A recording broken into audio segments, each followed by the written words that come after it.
வாழ்த்துக்களையும் வணக்கத்தையும் தெரிவித்துக் கொள்கிறேன். தளி சட்டமன்ற தொகுதி என்பது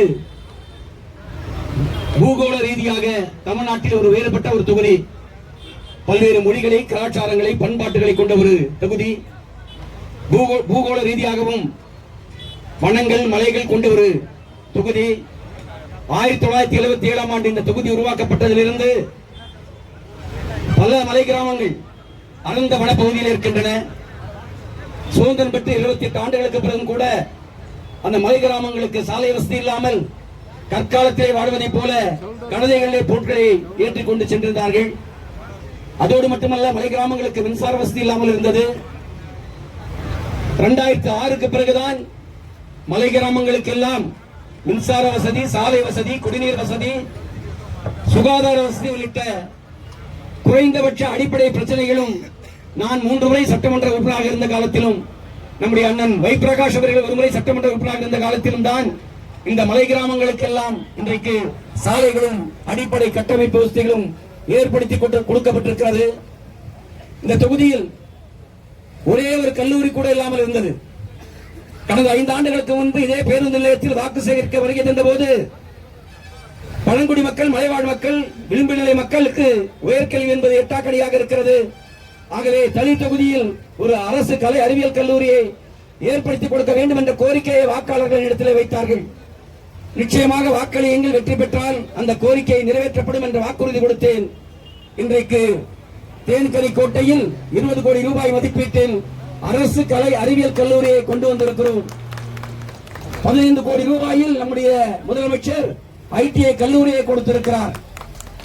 ஒரே ஒரு கல்லூரி கூட இல்லாத இந்த தொகுதியில் ஏற்கனவே 2வது முறையாக சட்டமன்ற உறுப்பினராக இருக்கும் போது 50 கோடி ரூபாய் மதிப்பில் கிளம்பலத்தில் பல்நோக்கு பாலிடெக்னிக் கல்லூரியை கொண்டு வந்தோம். 2006இல் நம்முடைய முதல்வர் கலைஞர் அவர்கள் தோட்டக்கலை பயிற்சி கல்லூரியை கொடுத்தார். ஒரு கல்லூரி இல்லாத இந்த தொகுதியில் 4 கல்லூரிகளை ஏற்படுத்தி எந்த பழங்குடி மக்கள், மலைவாழ் மக்களுடைய குழந்தைகளுக்கு உயர்கல்வி எட்டாக்கடியாக இருந்ததோ இன்றைக்கு 8 கடியாக 4 கல்லூரிகளை கொண்டு வந்திருக்கிறோம். அதோடு மட்டுமல்லாமல் இந்த பகுதியில் நம்முடைய இளைஞர்கள் கிரிக்கெட் போட்டியோ, கபாடி போட்டியோ அல்லது வாலிபால் போட்டியோ துவக்கி வைக்க செல்லும் போது நம்முடைய வட்டார தலைநகரில் ஒரு ஸ்டேடியம் அமைத்து தர வேண்டும் என்ற கோரிக்கை வைத்தார்கள். அந்த கோரிக்கையும் இந்த தொகுதியிலே நிறைவேற்றி கொடுத்திருக்கிறேன். நம்முடைய துணை முதலமைச்சர் அவர்கள் இன்றைக்கு 5 ஏக்கரில் அவுட்டோர் ஸ்டேடியம், இண்டோர் ஸ்டேடியம் அமைப்பதற்கு நிதி ஒதுக்கீடு செய்யப்பட்ட அந்த பணிகள் நடைபெற்று வருகிறது. அதோடு மட்டுமல்லாமல் இந்த பகுதியில் சாலை விபத்தோ அல்லது யானைகள் தாக்கியோ அல்லது பாம்பு கடித்து மருத்துவமனைக்கு வந்தால் வட்டார மருத்துவமனையில் போதிய ஆபரேஷன் தியேட்டர் இல்லாமல், எக்யூப்மெண்ட்ஸ் இல்லாமல் மேல் சிகிச்சைக்காக சேலம் மருத்துவக் கல்லூரி மருத்துவமனைக்கோ அல்லது கிருஷ்ணகிரி மருத்துவ கல்லூரி மருத்துவமனைக்கு நோயாளிகளை பரிந்துரை செய்து கொண்டிருந்தார்கள். நம்முடைய முதலமைச்சர் இன்றைக்கு 22 கோடி ரூபாய் மதிப்பீட்டில் 51 படுக்கைகள் கொண்ட இன்றைக்கு அனைத்து ஆபரேஷன் செய்கின்ற மருத்துவமனையை தேன்கனி கோட்டைக்கு வழங்கியிருக்கிறார். அதோடு மட்டுமல்ல, இந்த சாலைகள் எல்லாம் 2006க்கு முன்பு ஓசூரிலிருந்து தேன்கனி கோட்டையிலிருந்து அஞ்சட்டி சாலை, இந்த தொகுதிக்குட்பட்ட நெடுஞ்சாலைத்துறைக்கு சொந்தமான அனைத்து சாலைகளும் ஒரு வழிச்சாலையாக இருந்தது. ஒரு பேருந்து வந்தால் எதிரே வருகின்ற இருசக்கரம் வாகனம் கூட நெருங்க முடியாமல் இருந்தது. நாங்கள் சட்டமன்ற உறுப்பினராக வந்த பிறகுதான் இன்றைக்கு இருவழிச்சாலையாக மாற்றியிருக்கிறோம். அதோடு மட்டுமல்லாமல் இன்றைக்கு தமிழ்நாட்டிலேயே பெரிய தொழிற்சாலை, ஏன் இந்தியாவிலேயே பெரிய தொழிற்சாலை என்ற சொந்த பஞ்சாயத்துல இன்றைக்கு நாமங்கலத்தில் டாடா எலக்ட்ரானிக்ஸ் நிறுவனம் இருக்கு. இன்னைக்கு இந்தியாவுக்கு எல்லா மாநிலத்தை சேர்ந்தவர்களும் ஏறி தேடி இன்றைக்கு தமிழ்நாட்டை நோக்கி, கிருஷ்ணகிரியை நோக்கி, நம்முடைய தேன்கனி கோட்டை தாலுகாவை நோக்கி வந்து கொண்டிருக்கிறார்கள். 75,000 பேர் இங்க வேலை செஞ்சிட்டு இருக்காங்க. நம்முடைய மாவட்டத்தை சேர்ந்த இளைஞர்கள் 16,000 பேர் வேலை செய்யறாங்க. அதோடு இல்லாம அந்த சாலை இருவழிச்சாலையாக இருந்தது. நம்முடைய முதலமைச்சர் சட்டமன்றத்தில் பேசின உடனே இன்னைக்கு 40 கிலோமீட்டருக்கு 9 கோடி ரூபாய், 400 கோடி ரூபாய் இன்றைக்கு 4 வழிச்சாலைகளை மாற்றி கொடுத்திருக்கிறார். அதே போல தளி மதகாண்டப்பள்ளி ஓசூர் சாலை இருவழிச்சாலையாக இருந்தது. அந்த சாலையில் பள்ளி, கல்லூரிகள், தொழிற்சாலைகள் இருந்திருப்பதால் அடிக்கடி சாலை விபத்துகள் நடந்து வந்தன. அந்த சாலையை விரிவாக்கம் செய்ய வேண்டும் என்ற கோரிக்கை வைத்தேன்.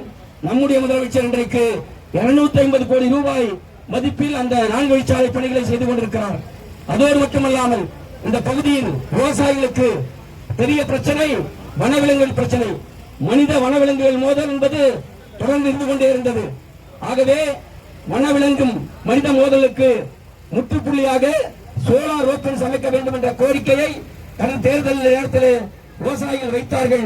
அந்த கோரிக்கையும் நிறைவேற்றும் வகையிலே நம்முடைய முதலமைச்சர் அவர்கள் இந்த 5 ஆண்டு காலத்தில், அதாவது வனப்பகுதியை விட்டு யானைகள் கிராமங்களுக்கு வராமல் இருப்பதற்காக 55 கிலோமீட்டர் தூரத்துக்கு 1 கிலோமீட்டருக்கு 35 லட்சம், இன்றைக்கு 19 கோடி ரூபாயில் இன்றைக்கு அந்த சோலார் ரோப் மின்வேலி அமைக்கப்பட்டிருக்கிறது. மீதமுள்ள 105 கிலோமீட்டர் தூரமும் சோலார் ரோப் மின்வேலி அமைக்கப்பட்டால் நிச்சயமாக வனவிலங்கு மனித மோதலை தடுக்க முடியும். அதுவும் வருங்காலத்தில் நிறைவேற்றப்படும் என்பதை தெரிவித்துக் கொண்டு, நம்முடைய தேன்கனிக்கோட்டை நகருக்கு சாலையெல்லாம் குறுகலாக இருக்கிறது, வெளிவட்ட சாலை அமைக்க வேண்டும் என்ற கோரிக்கை வைத்திருக்கிறோம். அதற்காக எஸ்டிஆர் பணிகள் நடைபெற்று வருகின்றன. வருங்காலத்தில் இங்கே அவுட்டர் ரிங் ரோடு கொண்டு வருவதற்கான நடவடிக்கைகள் எடுக்கப்படும் என்பதை தெரிவித்துக் கொண்டு, இங்கே தொடர்ந்து உழைக்கும் மக்களுக்காக, எளிய மக்களுக்காக வீட்டுமனை பட்டாளர் இல்லாமல் இருந்தது. அதை போராடி நம்முடைய முதலமைச்சர் இன்னைக்கு தமிழ்நாட்டில் 22 லட்சம் பேர் கொடுத்திருக்காரு. அதுல நம்முடைய மாவட்டத்தில் 86,000 பேருக்கு கொடுத்திருக்கிறோம். நம்முடைய தாலுக்கால பாத்தீங்கன்னா 10,000 பேருக்கு. நானும் நம்முடைய ஓசூர் சட்டமன்ற அண்ணன் வை பிரகாஷ் அவர்களும், நம்முடைய பொறுப்பு அமைச்சர் சக்கரபாணி அவர்களும், மாவட்ட ஆட்சித்தலைவர்களும் இன்றைக்கு தேன்கனிக்கோட்டையில, ஓசூர்ல, தளியில, கிளமங்கலத்துல 10,000 பேர் கொடுத்திருக்கிறோம். இவ்வாறு இந்த தொகுதி மக்களுடைய நீண்ட நாட்கள் கோரிக்கை நிறைவேற்றப்பட்டிருக்கிறது. வருங்காலத்திலும் மீதமுள்ள கோரிக்கைகள் நிறைவேற்றப்படும். தொடர்ந்து தமிழ்நாடு வளர வேண்டும் என்றால், தமிழ்நாடு வெல்ல வேண்டும் என்றால், நாம் அனைவரும் வாக்களிக்க வேண்டிய சின்னம் கதிரவாள். தமிழ்நாட்டுடைய முதலமைச்சர் இன்றைக்கு வகுப்புவாத சக்திகளுக்கு எதிராக மத சார்பின்மையை பாதுகாத்திட இன்றைக்கு இந்தியாவிலேயே குரல் கொடுக்கின்ற முதலமைச்சராக இருக்கிறார். ஆகவே அனைவரும் வருகின்ற 23ஆம் தேதி கதிரவாள் சின்னத்திலே வாக்களித்து வெற்றி பெற செய்ய வேண்டும் என்று உங்கள் அத்துணை பேரும் இரு கடன் திரும்பி வணங்கி கேட்டுக் கொள்கிறேன். நன்றி, வணக்கம்.